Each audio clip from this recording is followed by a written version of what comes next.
নমস্কাৰ, মোৰ নতুন চেনেল ষ্টয়িক চিটুৱেশ্যনলৈ মই আপোনালোক সকলোকে স্বাগতম জনাইছোঁ। এই ষ্টয়িক চিটুৱেশ্যন নামৰ চেনেলটোত মই কিছুমান সৰু সৰু ঘটনা পৰিঘটনাৰ কথা ব্যক্ত কৰোঁ।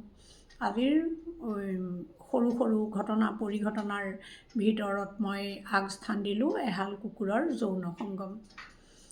কুকুৰে ঋতু অনুযায়ী যৌন সংগম কৰে, আমি সকলোৱে জানো। আৰু কাৰোবাৰ অভিশাপতেই হওক বা আশীৰ্বাদতেই হওক, কুকুৰৰ যৌন সংগম সম্পূৰ্ণ বেলেগ। আৰু এই কুকুৰৰ যৌন সংগম দেখিলেই মানুহবিলাক অলপ এগ্ৰেছিভ হৈ যায়। মানুহবিলাক নহয়, এটা চাম, বিশেষকৈ এই কৈশোৰ বয়সৰ 10-12 বছৰৰ পৰা 15-17 বছৰৰ মাজৰ যিখিনি শিশু আছে, শিশু বুলিয়ে কৈছোঁ, আছে, তেওঁলোকৰ কাৰণে এইটো মানে এটা হাঁহি ফূৰ্তি এনেকুৱা ধৰণৰ সিহঁতে মনোভাৱ দেখুৱায়।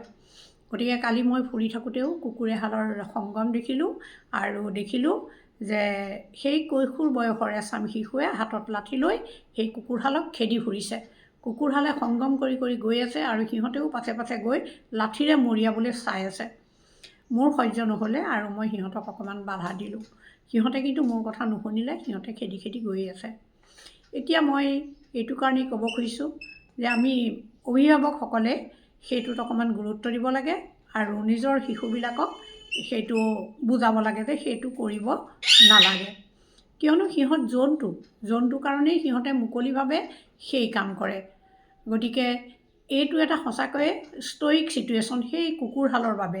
তেনেকৈ মৰাৰ ফলত হয়তো ফিমেলজনীৰো কিবা কিবি অসুবিধা হ'ব পাৰে বা মেলটোৰো কিবা কিবি অসুবিধা হ'ব পাৰে।